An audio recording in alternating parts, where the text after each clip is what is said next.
Someone disrespected you. Maybe publicly, maybe privately, maybe in the small, precise way that only you would recognize.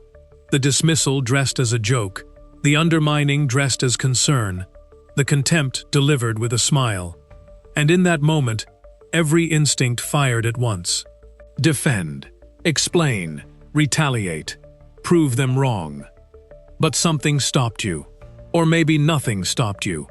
And the response you gave left you feeling worse than the disrespect did. Carl Jung spent decades studying this moment, not the disrespect, what it reveals about the person receiving it. Today, we go into that. 1. What dignity actually is, and what most people confuse it with. Most people, when they hear the word dignity, think of composure, the straight back, the measured voice, the refusal to show emotion under pressure, the performance of being unbothered. Jung would look at this and identify it immediately for what it is. Not dignity, control. And control, however impressive it appears, is not dignity. It is dignity's imitation, its costume, its most common counterfeit. The difference is internal, but it is absolute. Control is effortful. It requires constant vigilance, the active suppression of what is actually being felt in order to present a surface that does not betray the interior.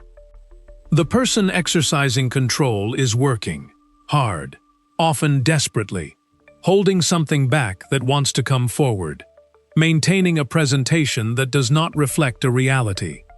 Dignity is effortless, not because the person feels nothing, but because what they feel does not require management, because the self from which the response comes is stable enough that the disrespect simply does not reach the level at which it could destabilize them. Jung called this psychological centeredness, the specific condition of a person who has done enough interior work that their sense of who they are does not depend on how they are treated in any given moment. This person does not need to control their response to disrespect. They simply respond, from a center that the disrespect cannot reach. That response, whatever form it takes, is dignity. And the difference between it and its counterfeit is felt immediately by everyone in the room. 2. Why disrespect is always, at its root, a test. Jung was not sentimental about human nature. He observed it with clinical precision across decades of practice, across thousands of patients, across every culture and class and circumstance. And what he found about disrespect was consistent and, initially, uncomfortable. Disrespect is almost never random. It is directed, aimed at specific people, in specific moments, by people who, often without conscious awareness, have identified something in their target that makes the test feel safe to run. A hesitation, a need for approval, a history of absorbing without responding, a visible investment in being liked by the person now disrespecting them. Some signal, unconscious, behavioral, often invisible to the target themselves, that communicated, this person can be tested. This is not a moral observation. It is a psychological one. The person who runs the test is not necessarily malicious. They are, in the language of Jung's framework, running an instinctive assessment of the power structure of the relationship. What is this person made of? Where are the edges? What will happen if I push here? And the answer, given not in words but in the quality of the response, permanently establishes the terms of the relationship. Which is why the response to the first disrespect is always more important than it seems in the moment. It is not answering a single incident.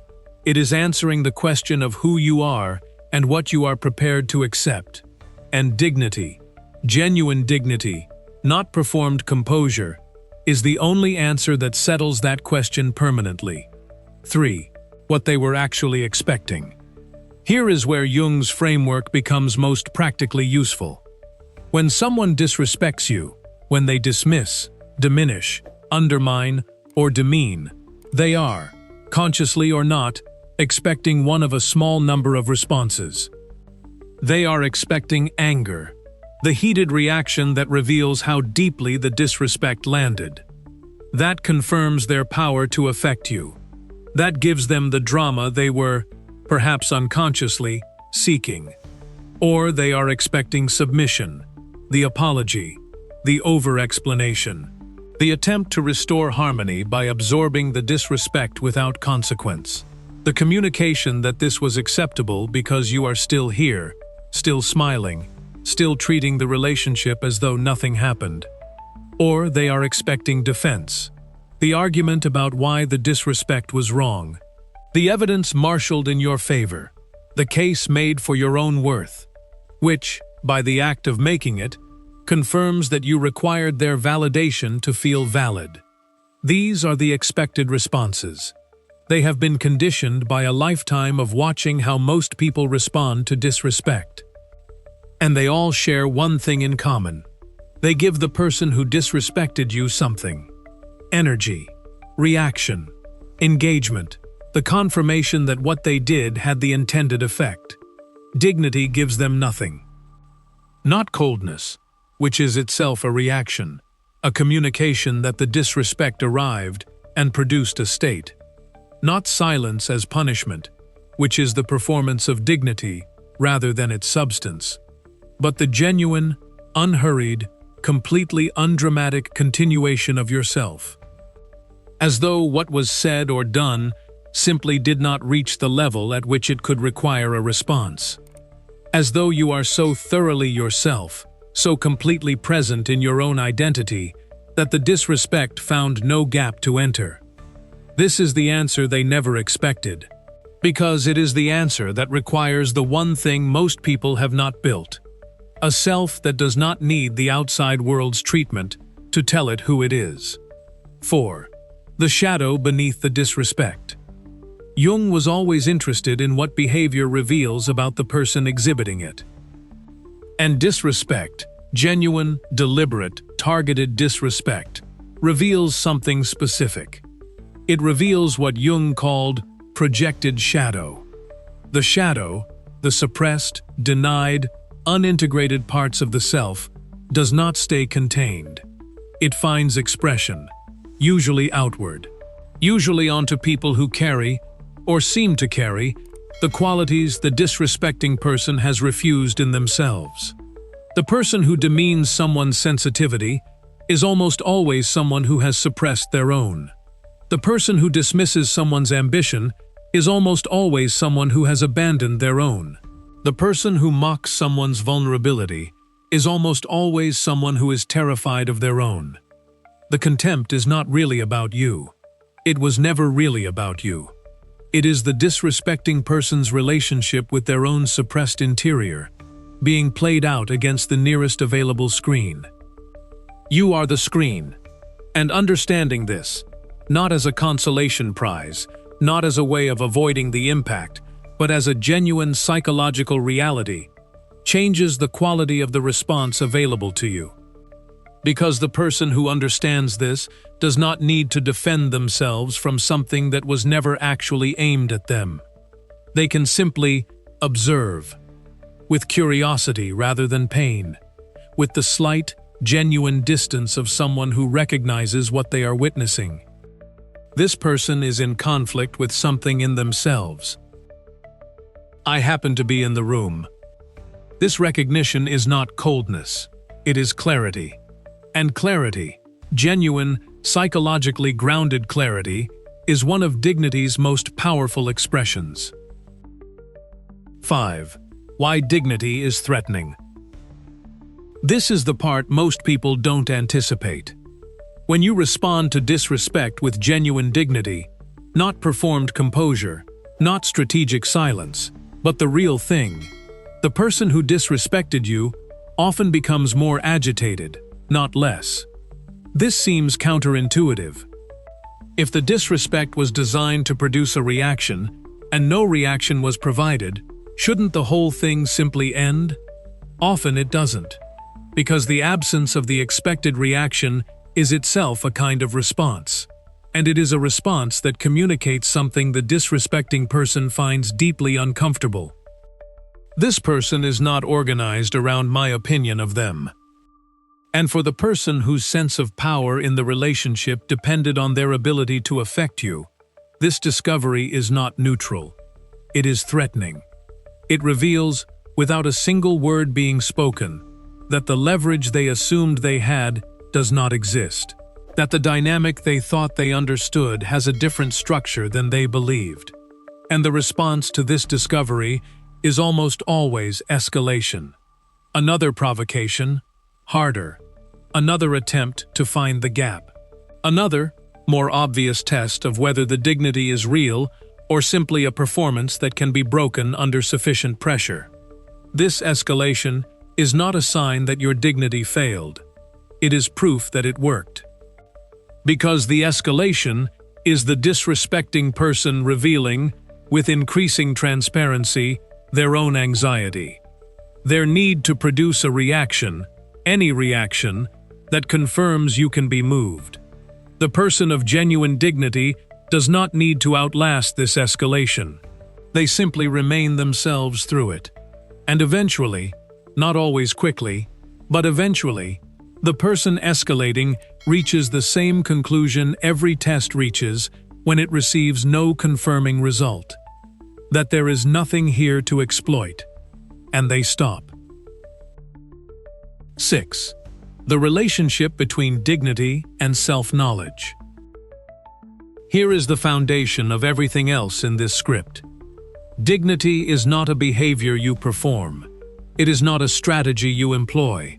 It is not a response you choose in the moment of disrespect. It is the natural expression of a person who knows who they are. And knowing who you are, genuinely, deeply, without the constant need for external confirmation, requires the specific interior work that Jung spent his life describing. The encounter with the shadow, the parts of yourself you have suppressed and denied. Because the person who has not done this work is always vulnerable to the disrespect that targets those parts. The quality you have refused in yourself is the quality that, when someone points at it, produces the most destabilized response. The development of the persona, the conscious relationship with the mask you wear. Because the person who has unconsciously merged with their persona believes they are the mask, and any attack on the mask is experienced as an attack on the self. The relationship with the self, the deep organizing center of the total psyche. Because the person in genuine relationship with the self has an anchor that social interaction cannot move. They are not dependent on the external world to tell them who they are. They know. This knowing, built through genuine interior work, through honest self-encounter, through the willingness to face what is uncomfortable in yourself, is the foundation of dignity. Not the performance of dignity, the actual thing. The response to disrespect that surprises people is not something you practice in front of a mirror.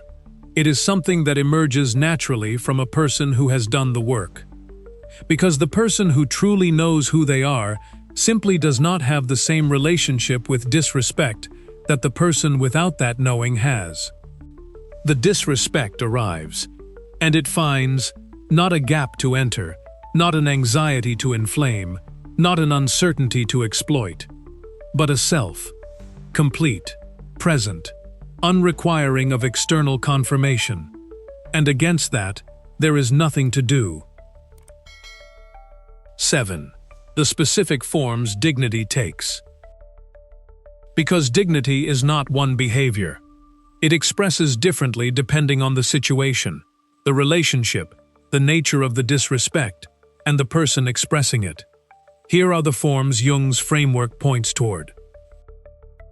Dignity as stillness. The response that is no response. The genuine, unhurried, completely undramatic absence of reaction. Not as a performance of being unbothered, but as the authentic expression of a person who simply is not bothered in the way the disrespect required them to be. This is the most powerful form, and the rarest. because it requires the most complete interior development to be genuine rather than performed. Dignity as brevity. When a response is genuinely warranted, when the disrespect has occurred in a context where silence would itself be a kind of submission, the dignified response is the shortest response that is fully honest. Not the argument, not the rebuttal, not the case made for your own worth. One sentence, clear, without heat, without the need for the other person to agree. The sentence that names what happened, if it needs to be named, and nothing more. The sentence that communicates, I see this clearly, I am not disturbed by it, and I am under no obligation to do anything more than name it. And then, silence. Not as punishment, as completion. Dignity as redirection. The response that simply continues in the direction that was already being traveled, as though the disrespect was a stone thrown into a river, creating a momentary disturbance, but not changing the river's direction. The conversation that returns to what matters, the work that continues regardless of what was said about it, the life that proceeds on its own terms, regardless of what the disrespecting person has decided about its value. Dignity as boundary. The quiet, completely undramatic removal of access. Not announced, not explained, not performed for the observation of others. Simply, the natural consequence of a person who has discovered that this particular relationship, in its current form, is not one they are willing to continue inhabiting. The distance that increases, the availability that decreases, the communication, delivered entirely through changed behavior rather than through words, that what happened has consequences, and the consequence is this. Dignity as presence. The most underrated form, the simple, undisturbed continuation of being fully yourself, in the room, in the relationship, in the aftermath of the disrespect, as though what was done has not succeeded in making you smaller. Because it hasn't, and your full, unhurried, completely undiminished presence communicates that fact more powerfully than any response could. 8. The 7 practices. How dignity is built, not performed, built. Practice 1. Do the shadow work. Identify the qualities in yourself you have suppressed, denied, or refused, because these are the specific points where disrespect can still reach you. The quality you have not integrated is the quality that, when pointed at by someone else, produces pain rather than simple observation. Integration does not mean the disrespect stops arriving. It means it stops landing. Practice 2. Separate your identity from your performance. Notice where you have confused what you do with who you are. The role, the achievement, the reputation, the image.